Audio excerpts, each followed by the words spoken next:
Welcome to the Cabral Concept, where board-certified naturopath and integrative health practitioner Dr. Stephen Cabral shares how he was diagnosed at the age of 17 with a life-altering illness and given no hope for recovery. It was only after studying and traveling all over the world did he discover how to combine ancient Ayurvedic healing practices with state-of-the-art naturopathic and functional medicine to fully rebalance the body and re-energize it with life. It's time to discover how to get well, lose weight, and finally feel alive again. And now, here's your host, Dr. Stephen Cabral.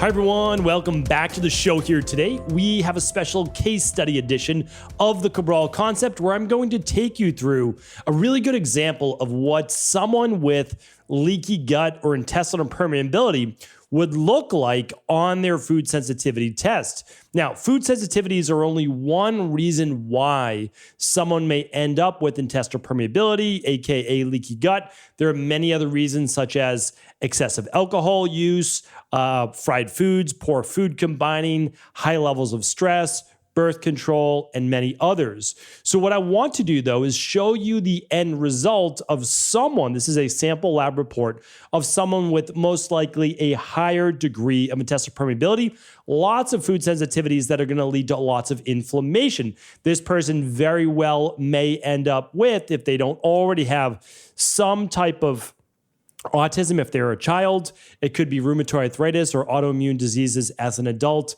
high cholesterol, and so much more. So that's why these are really important topics for us to talk about, excuse me, because you don't want to end up in the position now or years down the road with all of these inflammatory diseases of the body that were caused by many underlying root causes and show up on everyday labs that you can run right at home that are simple to do.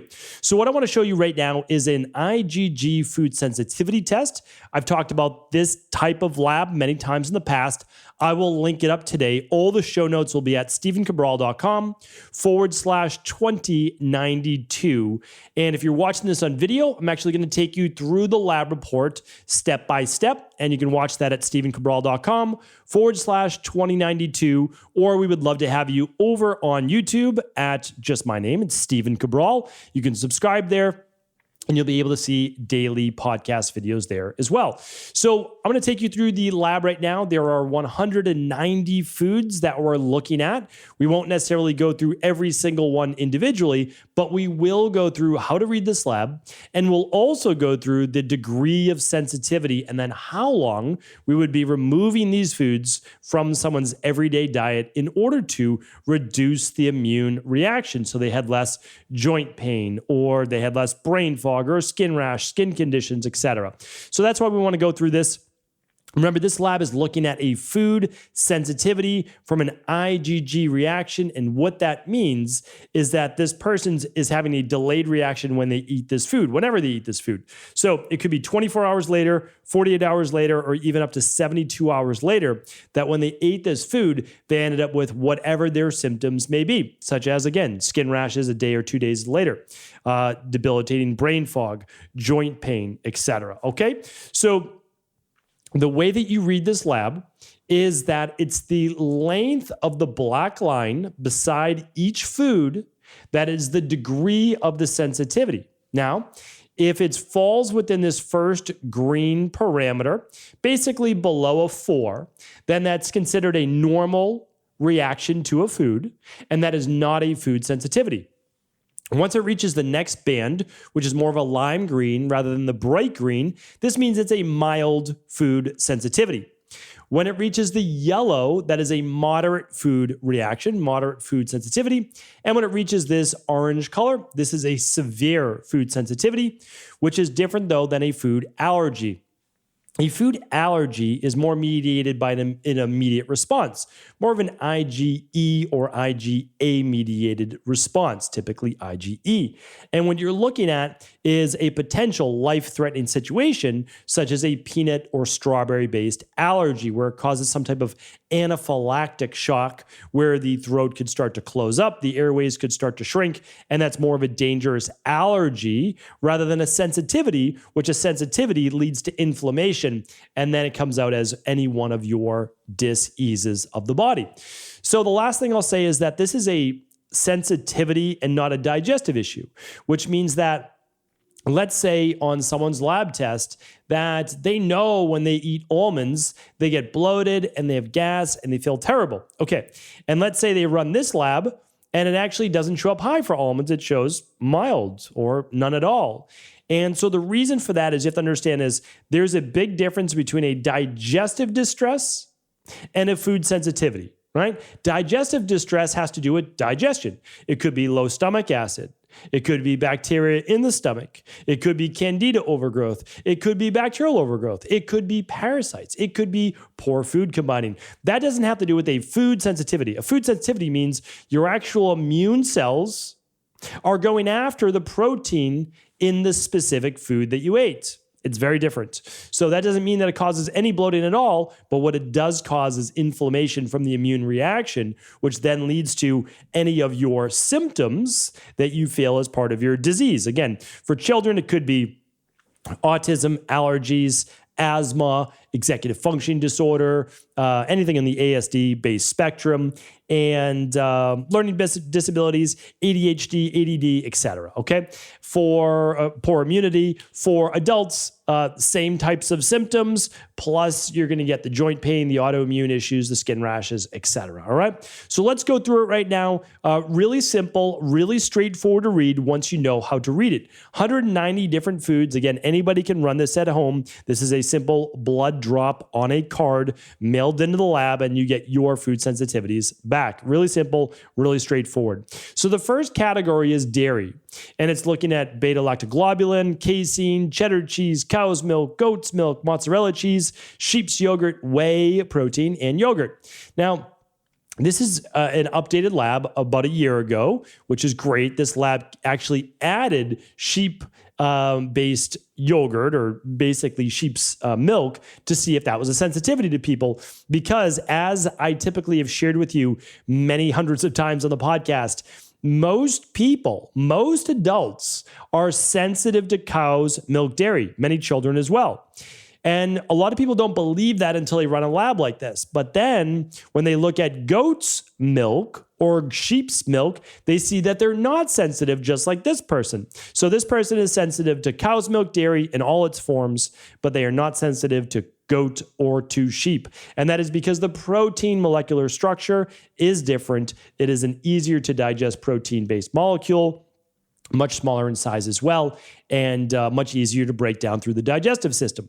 Not just because of lactose. Remember, lactose is the sugar. We're talking about casein and whey, which are the two proteins, the two main proteins in dairy. All right? So this person right here, lots of sensitivity. I mean, they are in that orange, really high orange, way above that 15 to 16. One of them even 28 for casein, which is the main protein in dairy. And then yogurt up there at a 27. Remember, a 4 or less is healthy. 27 is way off the charts. So every time this person eats dairy, a day, 2 days, 3 days later, they're certainly going to be feeling the inflammation effect from that. When we move down to beans and peas, you'll see that this person has mostly in the mild food sensitivity category, and about 1, 2, and 3 for soybeans, mung beans, and green beans in the moderate elevation of sensitivity. Now, I will say as I'm going through this lab, this is not typical for an individual on a food sensitivity test. Most people have between 3 and 5 sensitivities that range from mild sensitivity to typically moderate. They don't usually have necessarily a high severe one, but they have a few in the mild to moderate, which they're creating inflammation when they eat those foods, which is why, again, it's super important for everybody to know their food sensitivities and just to test once per year. Children above age 3 can also do this as well. Both of my daughters have done this multiple times now. So this person, though, has a lot of food sensitivities. And I was talking about that earlier as we're going through this. You can even see that acai berry, they started testing that because a lot of people eating acai bowls. They've got apricot. This person's sensitive to cherry and to coconut and to date and figs and grapefruit and jackfruit. There's a lot of sensitivities on here. And the reason is, again, because this person most likely has a larger amount of intestinal permeability, which means whenever they eat these foods, or close in similar nature to the protein structure of, let's say, jackfruit. Let's say that you never eat jackfruit. Well, jackfruit's molecular structure could be close to another food that you do eat for that protein structure, and it's showing up as a sensitivity. For example, when I was 19 years old, I first did the sensitivity test, and I came up super high, severe on kidney beans. Now, I can tell you for sure, I never ate kidney beans because I thought they were absolutely disgusting as a child. Yet my kidney beans were off the chart, and they're still high to this day. So sometimes we have an inborn or innate sensitivity to certain foods as well. So I'll just let you know that as well. To this day, I still don't eat kidney beans. No, I don't like them, and I keep testing sensitive for them as well. All right, so we have a big category of about 2 dozen fruits. And you can see this person, believe it or not, has quite a number of sensitivities to fruit, even though being sensitive to fruit is very, very rare. Sometimes we see grapefruit because the enzyme in there. Sometimes we see pineapple because of the bromelain. Sometimes we see banana. Not a lot though, but again, sometimes we do see them. All right, now we're looking at grains. So we're not talking about necessarily lectins or anything like that here. We're talking more about the actual protein. And so this person, mild for amaranth, which is rare. Corn, that's not uncommon to be moderately sensitive to that. This person has very high gliadin though. And gliadin is the protein, the main protein in wheat. So when we go down the list and we see wheat gluten that they test for and whole wheat, we can see again, this person's off the chart. They even have one above a 31, super, super high. Now, as we move down to fish, this is a great example because this is what an ordinary and normal food sensitivity would look like. Just mild sensitivities to all these different types of fish. None of them break the mild sensitivity barrier at all. So this is what a normal food sensitivity would look like. You'd just say, oh, yeah, there's mild reactions to food, those proteins, because those proteins are foreign to the body. Interesting to look at it. So when we look at this person, no sensitivities to fish, this is going to be much more for them a safer based food. Then when we look at meat and fowl, mild to beef, mild chicken, mild duck, but eggs are off the chart. Egg whites are a 47. That's one of the highest I've ever seen. So this person, they might be making eggs for breakfast because they're saying, well, it doesn't cause bloating, doesn't cause any gas. I'm going to eat eggs. I'm going to have them every single day. Massive inflammatory reactions from an IgG response. We would definitely want to cut eggs out for sure. Then if you look at this person and nuts, they just don't do well with a lot of nuts. They're low on Brazil nuts, chestnuts, chia seeds, and pecans.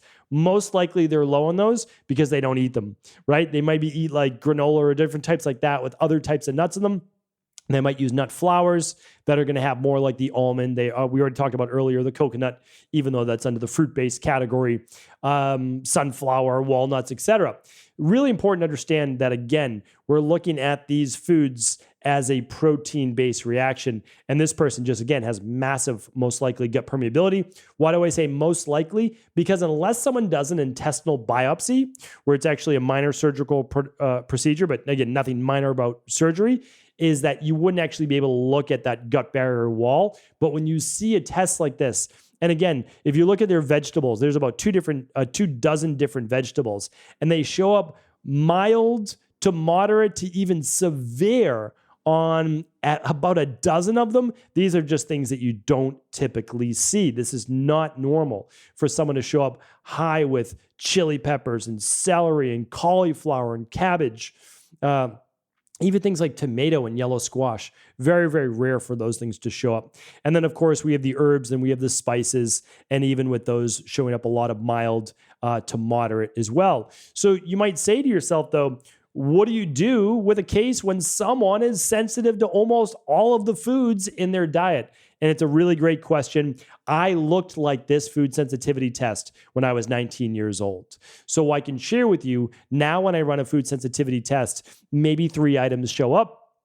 And maybe one of them is dairy, cow's milk dairy. One of them might be almonds. One of them might be, as I said, kidney beans before. So just the things that I've kind of tested sensitive to for my entire life.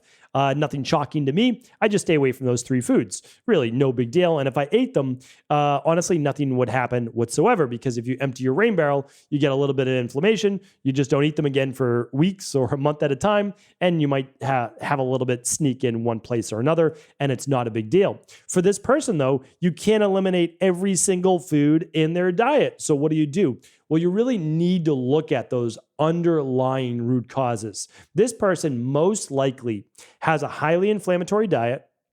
They've taken a lot of antibiotics or amoxicillin, some type of antibiotic, broad spectrum before. It's caused intestinal permeability. Most likely there's yeast overgrowth, and this lab actually tests for it. So you can see this person has moderate candida reactions. And they might have SIBO as well, small intestinal bacterial overgrowth. Who knows? They might even have H. pylori, right? Helicobacter pylori, which is a bacterial infection in the stomach, and very, very common.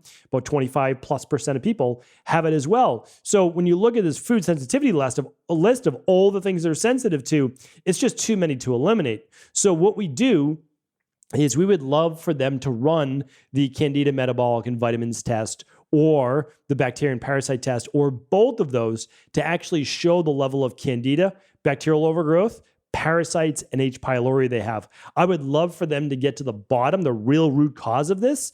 And then we would begin the CBO protocol. We know we're going to do the CBO protocol most likely either way, but it's good to have the data, how much is needed, and we would most likely begin with the CBO protocol with the citricidal drops. And then we would do the sensitive gut guide that comes along with a CBO protocol. And then we wouldn't have to eliminate all of these foods, because, to be honest, this person's allergic or sensitive to over 50 foods. It's like 100 foods.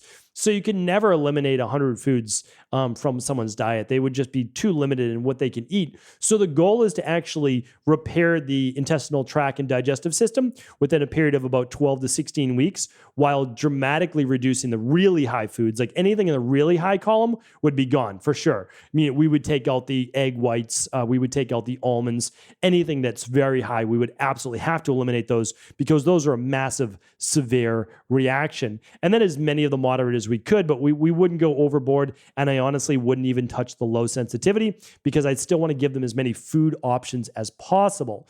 So this is really how functional medicine works. And this is just one lab test. This is the IgG food sensitivity test. It can be done by anybody 3 years or older.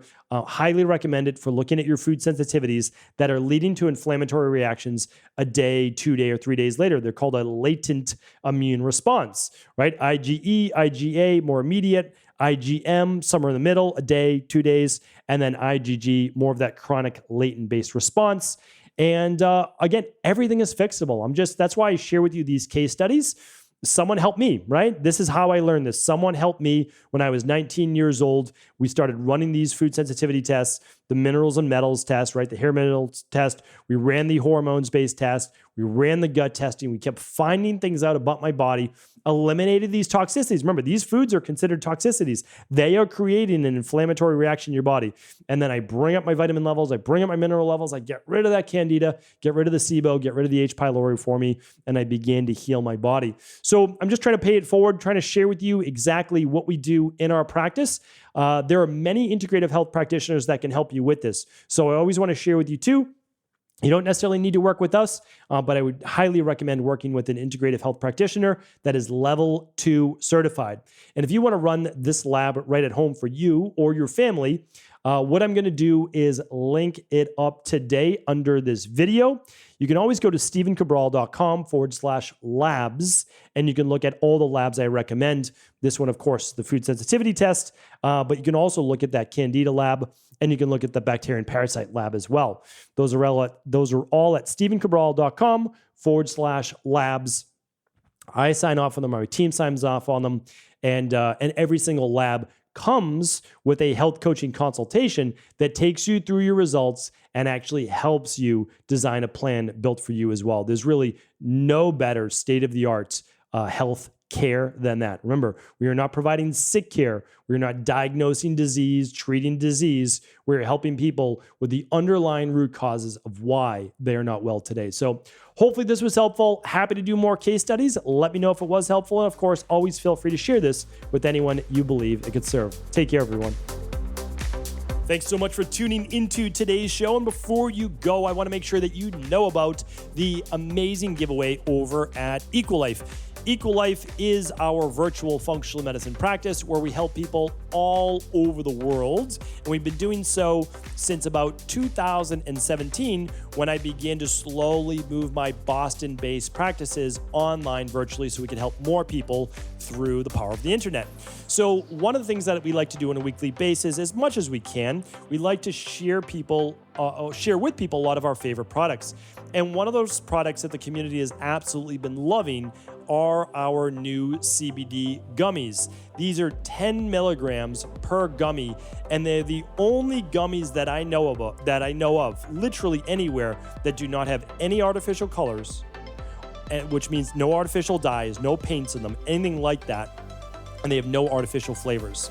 So they are the cleanest CBD gummy on the market, and they deliver 10 milligrams per gummy. Most adults will have 4 gummies at one time, and although you'll want to work with your health practitioner, if you have a child using cannabinoids as part of their protocol, they of course could start with a half or 1, and that is up to you, of course, as a parent. But we are giving away our watermelon flavored CBD gummies right now on all qualifying orders over at Equalife. Of course, I think you should take advantage of this. It's an amazing product and it's absolutely free. So it's a great price. I believe they are it's a $49 value, yours completely free. Head on over to stevencabral.com/Equalife and you will be able to see this offer while supplies last. Again, it's stevencabral.com/Equalife, and Equalife is EQUILIFE. Take care.